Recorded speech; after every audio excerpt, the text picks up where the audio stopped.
អ្នកគ្នាកាលពីមុនបើយើងចង់ផ្ដិតរូបភាពជំរឿសយើងគឺមានតែមួយឯងគឺផ្ដិតរូបភាពដាក់លើกระดาษហើយយកមកដាក់នៅក្នុងស៊ុមកញ្ចក់មើលទៅគឺវាស្អាតបានតែមួយផ្លែតទេហើយអាចរក្សាទុករូបភាពរបស់យើងនឹងឲ្យនៅបានយូរឡើយឥឡូវមកដល់សម័យនេះហើយសម័យ 2K26 សម័យ Gen Z អញ្ចឹងគេលែងផ្ដិតរូបភាពនៅលើกระดาษទៀតហើយគេផ្ដិតរូបភាពដាក់លើប្រទេសដៃឲ្យលុយមញោមរក្សាគុណភាពរូបភាពឲ្យនៅបានយូរមិនស្លេកពណ៌មិនហើរពណ៌មិនដុបផ្សិតហើយរូបភាពរបស់យើងនឹងមើលទៅវាមានសភាពច្បាស់ស្អាតថ្លាភ្លឺរលោងដូចកញ្ចក់អញ្ចឹងហើយនេះគឺជា feedback ពិតៗពីអតិថិជនដែលបានទទួលសេវាកម្ម print រូបភាពដាក់លើប្រទេសដៃឲ្យលុយមញោមនៅហាង Chrome Lab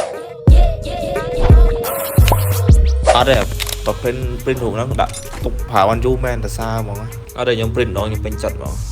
ព្រោះប្រើថ្ងៃដូច print មិនពីដើមមកមិនចឹងអត់មានខូចមានអីទេមើលទៅទុកបានយូរឆ្នាំមកថ្ងៃនេះគឺមក unboxing អីវ៉ាន់ថ្មីទាំងអស់គ្នាខ្ញុំចាំអ៊ុតទាំងអស់គ្នាបងប្អូនបាទឥឡូវនេះយើងធ្វើការបកកេះទាំងអស់គ្នាបងប្អូននេះណែបងប្អូនអរគ្នាអូស្អាតខ្លាំងមែនតើបាទខ្ញុំទៅបានផ្ដិតរូបជាមួយនឹង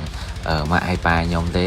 ហើយឃើញថាស្អាតខ្លាំងមែនតើបាទគាត់កន្លែងគាត់គឺផ្ដិតរូបស្អាតខ្លាំងមែនតើហ្មងរូបមួយសន្លឹកទៀតគឺជាមួយ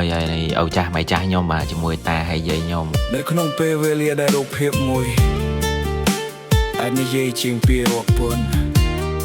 មានកន្លែងមួយដែលធ្វើឲ្យស្នាមចងចាំងរស់រវើកឡើងវិញខរស់ទីអេរូបភាពមួយដែលអ្នករក្សាទុកអាចនាំ